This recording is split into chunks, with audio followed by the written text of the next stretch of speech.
Hello and welcome back to the Listening to Your Gut podcast. I always have a special treat for you when I bring guests on, but these two women, holy cow, I was just like oohing and awing over them before we hit the record button. These two women I came across their book and was like, hello, yes, they need to be on the podcast. So we have today the co-authors of the Cycle book. We have Laura Federico and Morgan Miller. So welcome, ladies. Thanks for Thank having us. you. We're so excited. Yay. Well, I'm so excited, likewise. And I feel like the best place for us to start off is just I would love for the two of you to share a little bit more about your backgrounds because I know, Laura, you are a licensed social worker, and Morgan, you are a certified midwife. Can you share with the audience just a little bit about what both of you do? And I know from having read the beginning parts of the book, as we'll get into, a little bit about how you met, but maybe just also share a little bit more into that origin story of how the two of you connected, and then we'll go from there. Fantastic. Yeah. Morgan and I have known one another since our early 20s, and I fell in love with Morgan immediately. I met her with a group of friends and was drawn to her. She is an incredible artist in addition to being a midwife, and we connected and were fast friends and went through a lot of wonderful and also tumultuous times in our 20s and 30s. And now both of us, Morgan about to be, and me just turned 40. So I feel super lucky that we've had all of these years of friendship together. And throughout the time that we have known each other, there have been, matching tattoos and, devastating breakups and also these journeys to better understand ourselves. And ultimately, I went into sex therapy, and Morgan went into midwifery. And we, throughout that process, were talking to each other always about what was happening in our own bodies, the struggles that we were going through, but then also saying to each other, I am seeing this walk through my doors every day. All of my clients are sharing these same experiences. Why don't we have more support and more information about our bodies? And Morgan, and I, even, throughout the years, collaborating on cases and referring to one another's practices. And in this, I think, super important interdisciplinary way, coming together to say, what do we do in all of these scenarios in which women are hitting a point of crisis, and only then are they saying, I need to learn more about my body and I need to figure it out myself. How can we solve this? And Morgan has her story, which I know she will share, but for me, the way that I came to cycle tracking was through infertility. And I have PMDD, premenstrual dysphoric disorder, which for my sort of my framework, I like to think of it as a sensitivity to hormonal shifts. And to be honest, we don't know a ton about it because, like many areas of our health, there's not enough research into it. But when I was approaching infertility and with PMDD, just had a ton of unanswered questions, which led to a lot of suffering, honestly, and really feeling really broken and really alone. And cycle tracking and the support from Morgan were absolutely life changing for me. And I also thought to myself, this is so messed up that I am learning about this for the first time in my 30s. In my 30s. And it's not because a provider taught me about it. It's not because somebody referred me somewhere. It's because I desperately called my best friend Morgan and said, please help. I need support. And she was the one who taught this to me. So for us, this is personal. This is like political. This is like, systemic. Like, this is information that we should have. Absolutely. Beautifully said. I highly recommend if you're a provider listening, you should have a best friend sex therapist. And then if you're just like a human that's listening, it's also a really wonderful thing to have in your back pocket. I mean, knowing Laura, even pre-professional, just her disposition and her, you know, patience and curiosity around how people connect with one another and how we connect with ourselves made her such a fabulous confidant for myself as a 20-year-old finding my own identity and all of that. But then it really was the evolution of our friendship into being professionals as well, where we were working in our respective fields, where we really developed this different style of talking about bodies and how we exist in the world and how we identify ourselves and how we take care of ourselves. And it was really just such a fabulous collaboration. I feel like melding those two different modalities for what ultimately felt so organic and so simple, and what leads Laura and I to continuously say, like, why didn't anybody tell us this before? It's right there. It's so easy. It's so accessible, but this information just wasn't ever provided to us. I entered midwifery care having had my own, discomforts in the healthcare system of being dismissed with pain situations that I had with my cycle. I have endometriosis, which for many people is a painful, incredibly painful at times, condition that happens with the bleeding phase and other phases in the cycle. And it took me over 15 years to get a diagnosis and to get it truly managed in a way that I could live my life functionally. And it was really through my own exploration of how to take care of myself that I kind of accidentally became a midwife in the process of all of that. But it's really been amazing to kind of devote our time collectively to making sure that people have information and know how to advocate for themselves and know how to pull resources in their communities and make sure that they're taken care of. Absolutely. Oh my gosh. You both, as you're sharing, I'm just like the like you said, I think I can't remember who said it, but it was like the melding of both worlds, right? And like your both of your expertise is coming together to create one heck of an incredible resource for women. I feel as though, there's a lot of discussion and a lot more awareness around just the basic four phases of a woman's cycle nowadays, Mhm. but there's nowhere near enough information which you provide in here, right? And so I just want to say again, thank you for creating this, because I see this as a resource and a tool like you both shared, for not only, women that are in, their 20s or 30s, or middle age or older, but also for this next generation. Like, Mhm. when I began reading this, I thought, holy shit, how cool would it have been if I would have had this as a 11-year-old when I started, Mhm. my first bleed. Like, I might not have been able to read. Well, it's very accessible. I was not the greatest reader at 11, but I'm sure my mom could have read it to me if I needed assistance, or, there's audio books, right? I'm sure I will have to touch on that. I don't know if there is an audio version of this yet, but I'm sure it's coming. Is there? There is. It's It's coming in coming. Yeah. June. Oh, yeah. Yep. So, I mean, see, you got all the bases covered, but that's my point, is it would have been so great to have this as a resource, and Mhm. you both have created that for, now generations to come, to access this information and to not feel ashamed, to not feel, uh, like curious, but like Mhm. weirded out about asking the questions, right?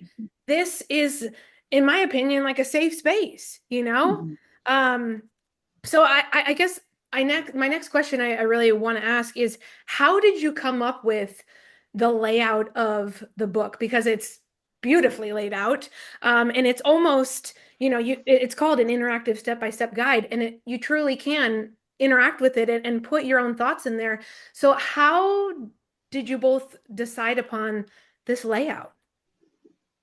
It wasn't totally just accidental. We were very thoughtful through the process. I think Laura and I love so much of the work and the one on one care that we're able to provide in our respective practices.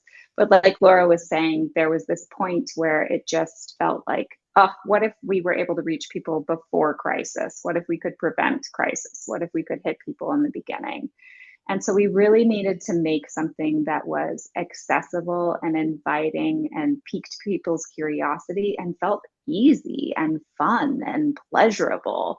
And we took a lot of effort to make that happen. And I feel so great and excited about the final product with the book, that it really can be this experience that you get to have. It's your moment, it's your time, it's your body, it's your everything. I'm Absolutely. so glad you noticed that because, Oh like yeah. Morgan said, we put so much care into that. On principle, we felt offended that products that are out there catering to the person who menstruates all look the same and are a sort of very narrow aesthetic representation. And so it was so important to us that we made something that was like beautiful and had space for a whole bunch of different expressions. And we were so lucky to work with two incredible artists whose work you can see throughout the book. So Maxine McCran is an incredible artist who did the cover and then all of the writing on the inside. And Miles Yoshida is an incredible artist who did all of the anatomical drawings. And they both took such care to do something like just so respectful yet wildly creative and interesting and aesthetic, and like it's meant to be really pleasurable and really beautiful, and also something that if you're doing the tracking you're carrying around with you. And we wanted it to be something that, like, you know, you can take out like on your commute, maybe on the subway, and the front isn't like a giant vagina that says like, you know, here I am world, you know, like look at me track, you know, that like that we're really kind of like expanding this to like the whole Yeah. body experience. No shade on vaginas. We're all here for it. But you know, something a little bit broader to really allow us to all be ourselves in it. Absolutely. And I love too, like that you just mentioned, Laura, tracking and carrying it around with you, because my goal is to, like I said, I'm still working my way through, but I'm close to being able to start tracking in the way that you've laid it out. But my goal is to be able to bring this with me to my yearly gynecologist appointment, which is in a Mhm. couple weeks. And Yeah. I tell you what, I cannot wait to see the look on her face, because I feel, and no shade to doctors, but I just, every time I walk in there, I feel like I know more about my body than she does. And I mean, rightly so, right? But it's just Mhm. the things I share, like, that I am using the fertility awareness method, and people don't recognize that as a method, Mhm. you know? Mhm. It's just I want to be able to say, hey, maybe you need your own copy of this, you know? And so I love that we've shared thus far already, hopefully that doctors who are listening in, and practitioners that are listening in, hopefully if you have not heard of this book, which, hello, you're living under a rock if you are, but if you haven't, you need to get your copy, because what are you waiting for? Your patients need you to understand this. So I I just, again, thank you for shedding that light on that. And I'm excited to be able to track in the ways that you've shared, so that I can not only, one, know myself better, but two, be able to share that with my doctors and hopefully educate them too, because I think that's also what it's about as well, right? That's what we really tried to tailor part of the book for as well, is recognizing that, especially in the United States, our healthcare systems are overwhelmed. Our providers get very short amounts of time to see people. And also recognizing, like Laura was saying before, like this is an under researched, underfunded field. And a lot of providers have limited training in what to do with this information. But it is possible to whittle down that information. You are the expert in you do know. And if we can make it concise and share that with our providers, then our providers suddenly have this amazing tool in front of them to offer the stunning care that they got into the job to do.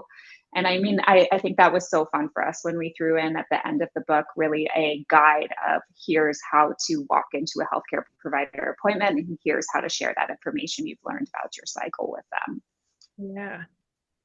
I mean, there's really no stone left unturned. I mean, I've looked through all the sections. I haven't read, as I keep telling you, because I'm taking my time and working through it, right? It is there's a lot to digest. But I feel like as I've looked through all the sections, I'm like, what haven't you nailed down?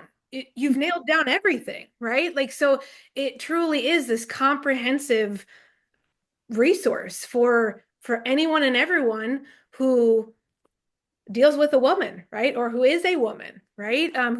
Who deals with someone who is menstruating, who has that cycle. And I think also I'd like to ask this question too, for the women who are maybe, entering perimenopause. I know that is on the horizon for myself here in, the next couple of years. And I keep trying to learn more about that as well. If someone is, listening in and is in that same boat, I kind of already know the answer to this, but I want you to share it. What would we say to those women who are like, I don't need this. I do not need this because I'm gonna not have my cycle anymore, here in maybe the next 5, 6 decade, years. What would your response to those women be? Well, we would say tracking is incredibly helpful in that stage. And we would say that from literal personal experience as Morgan and I are both entering into that space and also regularly sharing our own tracking with each other, asking each other questions about our own bodies again, now in this new phase that we're going into. And so we are both tracking for perimenopause right now. And I would say our shared goal is to increase the options that we have for what our treatment looks like. And by that, I mean, we're trying to avoid approaching perimenopause treatment from the crisis standpoint, and we are trying to do it differently. We are trying to look back at our past and say, we didn't have this tool before, we have this tool now. Let's start tracking immediately so that we are able to really see what's going on in our bodies and understand that. And, Morgan and I are talking to each other about our sleep. We're talking about how our stress affects us differently now that we're entering into this stage. We're talking about what our cycle pattern length looks like. We are talking about how our anxiety manifests. We're talking about how it feels different to have a glass of wine than it did before. We're talking about night sweats. We're talking about hot flashes, and we're tracking all of those things. We're also talking about the interventions that we're trying, acupuncture, hormones, differences with our stress management, differences with sleep. Like, we're really talking about all of these things and actively tracking them. Like, you should see my chart. It's honestly like such a stereotype of perimenopause that it's almost comical. I love that. Did you want to add anything, Morgan? I mean, it's just so real. I feel like the perimenopause application for cycle tracking. Yes, I believe in cycle tracking as long as you have a cycle. But if you are suddenly entering a phase where you thought you had this familiarity with your body and suddenly it's shifting, cycle tracking is a phenomenal way to find grounding in that as your body finds a new comfort level and a new zone that it wants to hang out in. It doesn't have to be a hell space. It doesn't have to be totally disorienting. It doesn't have to be, the end of times. It can instead be like a curiosity, new framework, and figure out like how to be the best you. Absolutely. Well, and More, oh, go ahead. so sorry. Oh, you're good.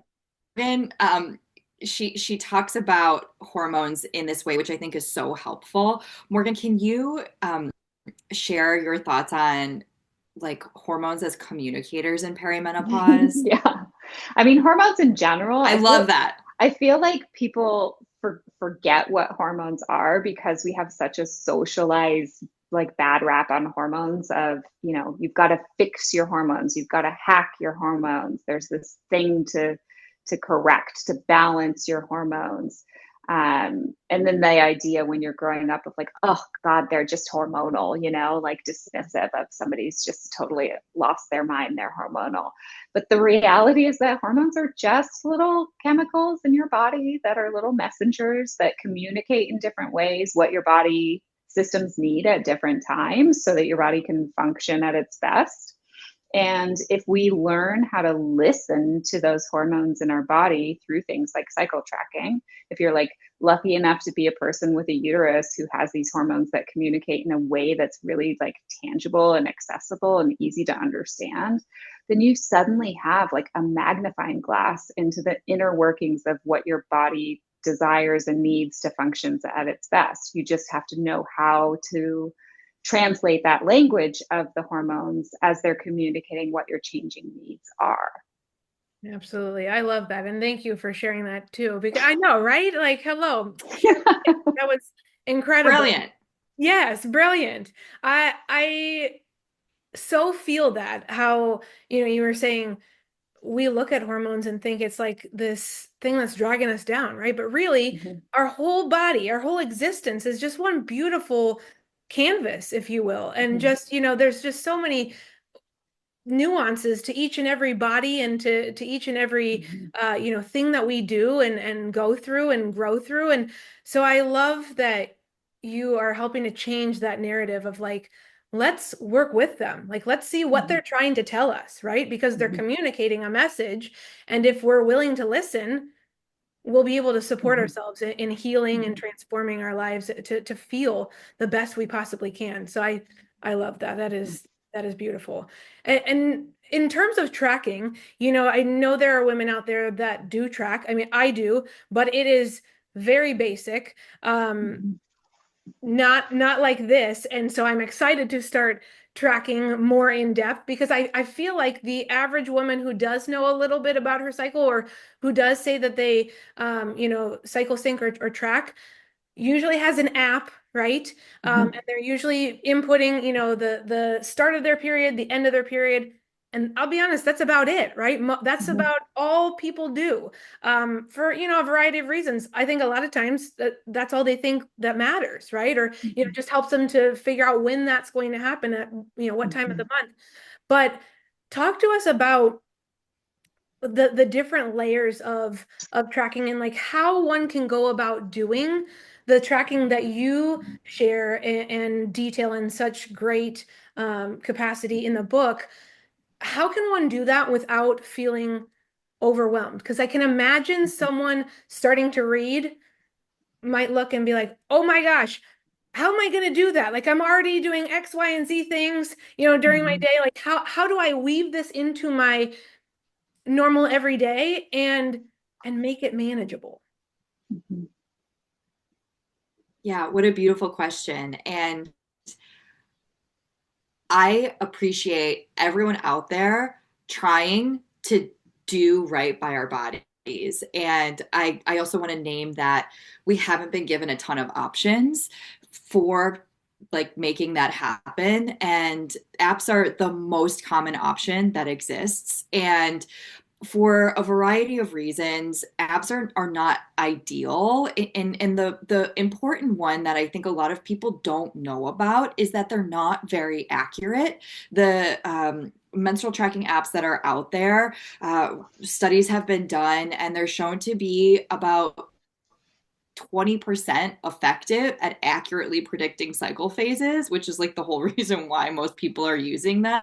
So that means that 80% of the time, they're not giving you the correct information about what's going on in your body. And we do not think that's good enough. And we want people to have accurate information about their bodies. We also really want it to be simple. And so what we've done is like make a very condensed version of a chart that is still like deeply effective. It took us so long to figure out this chart. I have to say, we went through so many iterations. Like it was really like there would be calls that Morgan and I were on where we were just like, honestly near tears, just like sort of like like head in hands, like how can we like crack the code on this? And I'm really, really pleased with where we ended up because it is a fill in the bubble system, which requires truly less than 2 minutes of your time every day. And we also made the bubbles like really pleasurable to fill in, so you feel like you're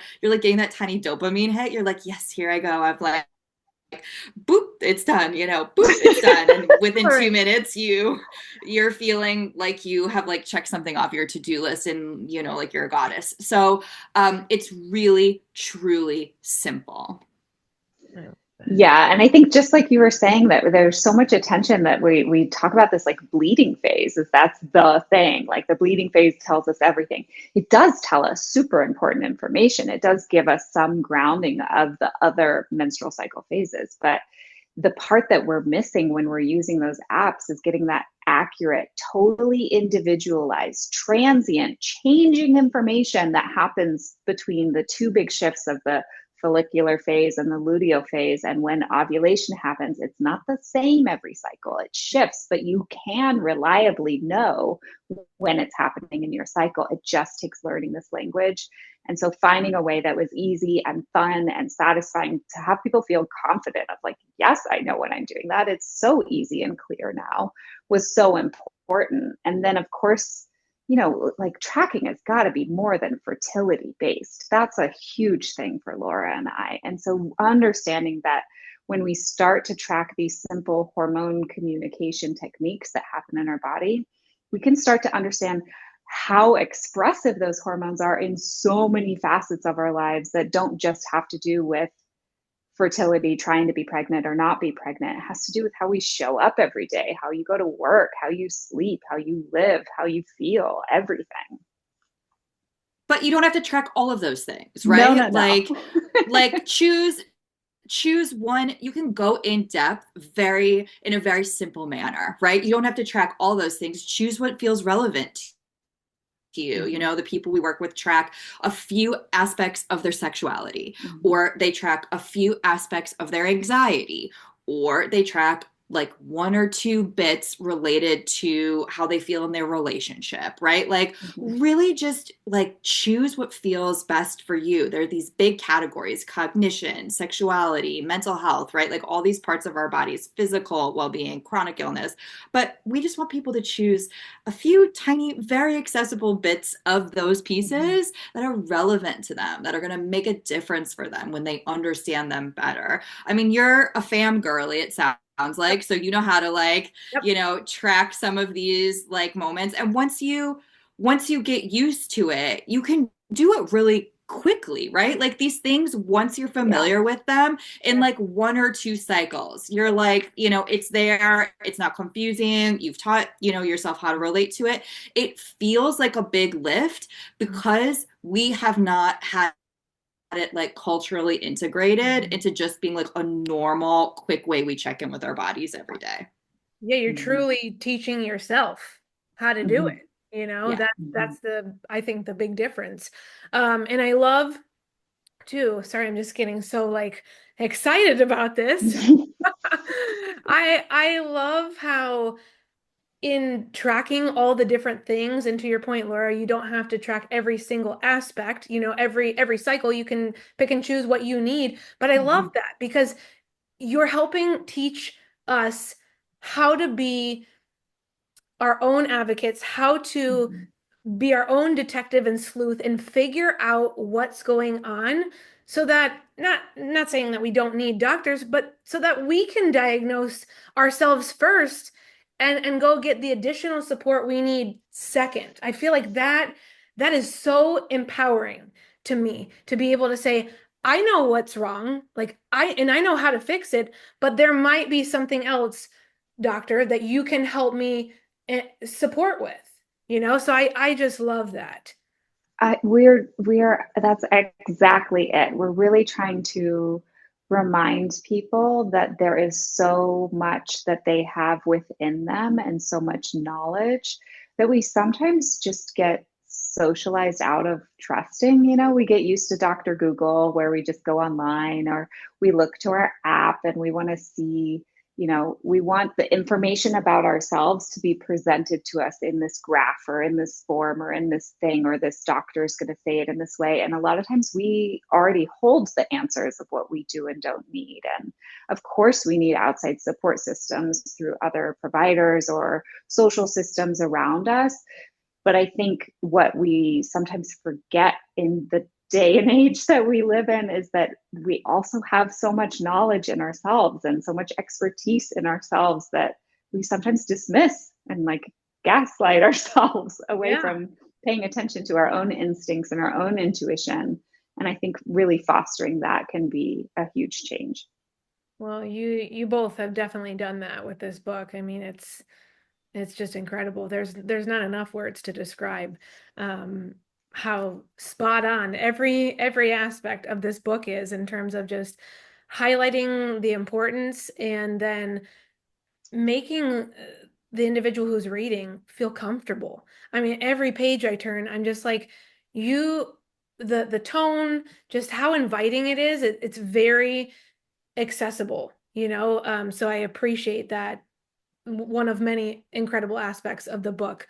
And I would love for you both to share, if you could pick out maybe one or two things that in looking or in thinking about the book, what maybe aspects that you've included in the book might women not realize are actually part of being a woman and understanding your cycle and the phases that you go through because I know as I've skimmed and scanned through some of the later parts of the book, I've seen things in there that I'm like, whoa, didn't think that was going to be in there, but then I realized that makes total sense why it is. So I would love for you to just highlight maybe a couple of things because I think this will really um, turn the light bulb on for many women to realize that, like, as we keep saying, it's not just, tracking the bleed and knowing, the four phases of your cycle and or tracking for fertility.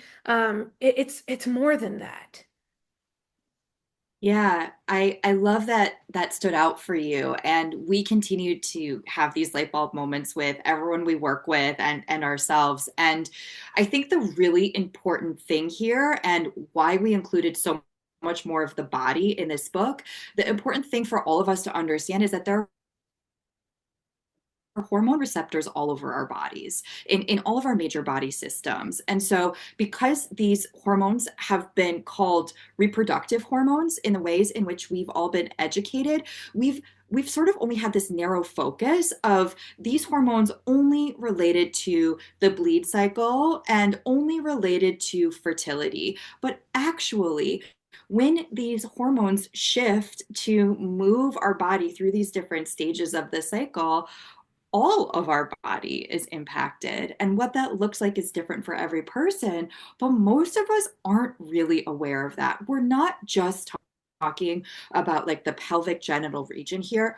We're talking about all parts of our bodies. And actually, I mean, I think it was today there was a piece in the New York Times about the menopause brain, and they actually use quotations around reproductive when they said reproductive hormones. And the whole point of the piece was that there's all of this new research going into what happens in the brain, specifically related to dementia, when we're talking about the hormonal shifts with quote unquote reproductive hormones in this particular stage for women where we know there's a lot of fluctuations. It's saying, guess what? It's not just about like you stop bleeding. It's your entire body.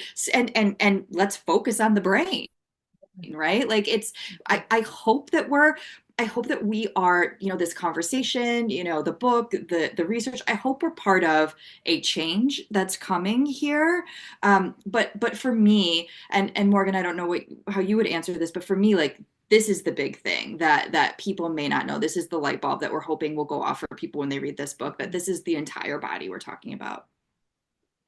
Yeah, I definitely think that that's it. It's that it's all these other systems. I so often see people coming into my office because of curiosity and questions around their menstrual cycle, and we often through cycle tracking may find out that they've been given a chronic illness diagnosis, but actually they were given the wrong one, or they were given, dismissive answers from someone saying that there was nothing wrong when actually it clearly is this other thing that's going on.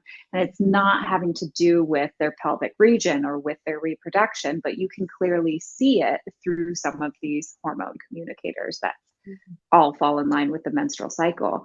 The metabolism is a great example where if you do cycle tracking where you're looking at digestion and looking at the metabolism and looking at blood sugar regulation, all of these things, there is a clear component with those big player hormones like estrogen and progesterone and LH. And I think once we start to actually pay attention to the fact that it's all connected, all these systems in our body, they're not isolated little islands, they're all connected, they communicate in two-way streets, that we can really start to take care of ourselves and each other. Absolutely. Yeah, I mean, truly, it is a whole body approach, and you position it that way as well with the tracking, which I love. It is just so very easy to take on, in my opinion, looking at the tracking and what I've read into that thus far. It is so easy to be able to incorporate that and to do it on your terms, right? To do what makes sense for you in the season that you're in, and then feel free to change that, in a month or 6 months or a year. And I'm excited personally to be able to look at my tracking, like go back and look Mm-hmm. and see what patterns I can pick up on, as Mm-hmm. I sleuth my way through to see like, okay, what Mm-hmm. was I really dealing with during that time? Like, can I pick up Mm-hmm. on, why I was, extra anxious during this, certain part of the year or, part of my life? And Mm-hmm. did that coincide with, one of the phases of my cycle? I think that's going to be really Mm-hmm. empowering for me. And also, really it's going to build my knowledge base of like, okay, well, how can I maybe lessen that anxiety in the Mm-hmm. future if I come across that same type of situation or scenario? So it's just this book. I can't get over it. This book is freaking amazing. And the two of you are so amazing. I wonder what are your dreams and aspirations moving forward for this book? We've talked a little bit about it, but like Mm-hmm. where where do you hope to go next with, taking this book hopefully around the world? I mean, we are just so excited to share it with so many people. That was our goal. Laura and I get to do this work privately with people all the time, and we just really wanted to share it with more people. I think an exciting phase that we're really eager to get into is building out the community of people that are tracking. It's been so fun and so satisfying to talk to people once they've started tracking and go over those patterns with them and just see how rich that community is. It's so satisfying to look at those charts together with other people, the same way that Laura and I sit and are like, oh my God, look at this. What do you think? It's so satisfying. So we're looking to build that out with our community as well. I love that. I can't wait to be part of that. Hello, sign me up. I love that. It will there be, we talked about this prior to recording, but is there some webinar type combos in the works? Yeah, we're going to have more of that available through our website at thecyclebook.com and have lots of options for community engagement. I love that. That's what we need. We need to build that community. This book is a great way to do that. And the two of you leading the charge, I am so excited for what's to come for the two of you, for this book, for all of us that are along this journey as well, and to be able to share what we're learning and hopefully, foster some friendships too. And I think, some appreciation for how hard our bodies work, and all the things that are tirelessly working, day in and day out for us to do the things that we do. I'm just so excited for what's to come for this book. So I want to say just thank you so much for the two of you coming on and sharing today. Can you, before we start to wrap up, can you share ways that women can connect with both of you, and any other tidbits you'd like to add before we start to wrap up?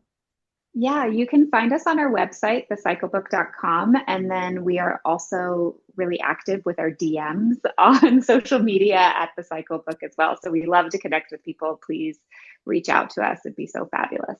Absolutely. Oh my goodness. Well, I will have everything in the show notes for everyone listening in and tuning in. And again, if you have not gotten your book, this is so aesthetically pleasing. The second I saw it, I was like, I must have. I don't care what's on it. What's in it. I must have this book. And then I was like, oh yes, I love cycle syncing. So hello, I need this book.